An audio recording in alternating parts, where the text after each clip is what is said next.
വിശുദ്ധ മത്തായി അറിയിച്ച സുവിശേഷം 16-ാം അധ്യായം 18-19 തിരുവചനങ്ങൾ. ഞാൻ നിന്നോട് പറയുന്നു, നീ പത്രോസാണ്. ഈ പാറമേൽ എന്റെ സഭ ഞാൻ സ്ഥാപിക്കും. നരക കവാടങ്ങൾ അതിനെതിരെ പ്രബലപ്പെടുകയില്ല. സ്വർഗരാജ്യത്തിന്റെ താക്കോലുകൾ നിനക്കു ഞാൻ തരും. നീ ഭൂമിയിൽ കെട്ടുന്നതെല്ലാം സ്വർഗത്തിലും കെട്ടപ്പെട്ടിരിക്കും. നീ ഭൂമിയിൽ അഴിക്കുന്നതെല്ലാം സ്വർഗത്തിലും അഴിക്കപ്പെട്ടിരിക്കും. ഓർമ്മിക്കുക, സീറോ മലബാർ സഭ ഇന്ന് വിശുദ്ധരായ പത്രോസ്, പൗലോസ് സ്ലീഹന്മാരെ ഓർമ്മിക്കുന്നു. യോനായുടെ പുത്രനായ ശിമയോൻ ഗലീലയിൽ ബെസ്തൈദായിൽ ജനിച്ചു. മീൻപിടുത്തമായിരുന്നു തൊഴിലെങ്കിലും രക്ഷകന്റെ ആഗമനത്തെ അവർ തീക്ഷ്ണതയോടെ കാത്തിരിക്കുകയായിരുന്നു. സ്നാപകന്റെ പ്രസംഗം കേട്ടപ്പോൾ ഈ രണ്ട് സഹോദരരും അദ്ദേഹത്തിന്റെ ശിഷ്യന്മാരായി തീർന്നു. അദ്ദേഹം അവർക്ക് ഭൂലോക പാപങ്ങൾ നീക്കുന്ന ദിവ്യ കുഞ്ഞാടിനെ കാണിച്ചു കൊടുത്തു. അവർ ഈശോയുടെ ശിഷ്യന്മാരായി. കേസറിയ ഫിലിപ്പിയിൽ വെച്ച് മനുഷ്യപുത്രൻ ആരാണെന്നുള്ള ഈശോയുടെ ചോദ്യത്തിന് ജീവനുള്ള ദൈവത്തിന്റെ പുത്രനായ ക്രിസ്തുവെന്ന് ഏറ്റുപറഞ്ഞപ്പോൾ ശിമയോൻ എന്ന പേരുമാറ്റത്തിന്റെ അടിസ്ഥാനം ക്രിസ്തു വ്യക്തമാക്കി. പത്രോസ് എന്ന പേര് നൽകിക്കൊണ്ട് നീ പാറയാകുന്നു, ഈ പാറമേൽ ഞാൻ എന്റെ സഭ സ്ഥാപിക്കും. പുനരുത്ഥാനത്തിന് ശേഷം തിബേരിയൂസ് സമുദ്രതീരത്തു വെച്ച് യേശു അധികാരമെല്ലാം പത്രോസിനെ ഏൽപ്പിച്ചു കൊടുത്തു. 7 കൊല്ലം അന്ത്യോക്യയിൽ ചെലവഴിച്ച ശേഷം 25 വർഷം റോമയിൽ പേപ്പൽ സിംഹാസനം അലങ്കരിച്ചു.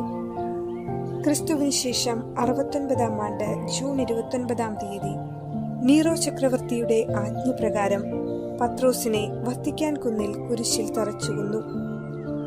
തന്റെ ഗുരുവിനോടൊപ്പമാകാതിരിക്കാൻ തന്നെ തലകീഴായി കുരിശിൽ തറയ്ക്കണമെന്ന് പത്രോസ് ആവശ്യപ്പെട്ടു. അങ്ങനെ ചെയ്തു. അന്നു തന്നെ അദ്ദേഹം രക്തസാക്ഷിത്വം വരിച്ചു. പൗലോസ് സ്ലീഹ ബെഞ്ചമിൻ ഗോത്രത്തിൽ ഏഷ്യ മൈനറിൽ താർസൂസ് എന്ന നഗരത്തിൽ ജനിച്ചു.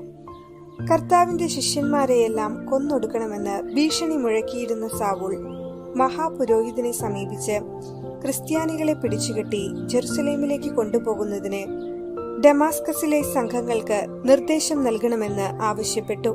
സാവൂൾ ഡമാസ്കസിനെ സമീപിച്ചപ്പോൾ ആകാശത്തു നിന്ന് ഒരു പ്രകാശം വീശുകയും അദ്ദേഹം നിലത്ത് വീഴുകയും ചെയ്തു.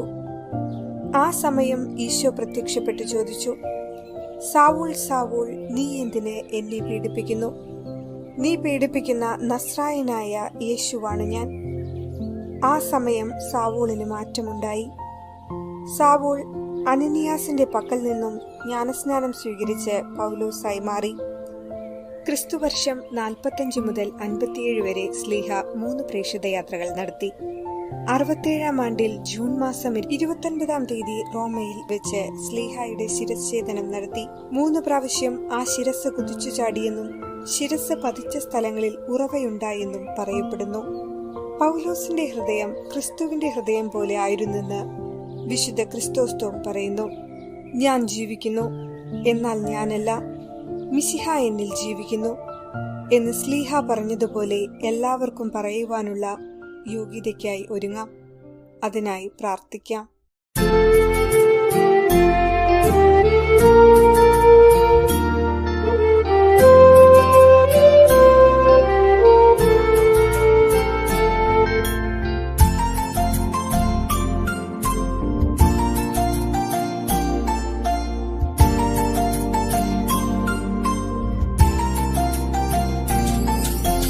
ക്രൈസ്തവ സഭതൻ മൂലക്കല്ലായി തീർന്നൊരു കീപ്പാ, അതിനായി പോഷണമേകി വളർത്തിയ പൗലോസ് ശ്ലീഹ, കുരിശിൽ തലകീഴായി മരിച്ചാൻ പത്രോസ് ശ്ലീഹ, വാളിൻ വായ്ത്തലയാലേ ലോകം വിട്ടോൻ പൗലോസ്.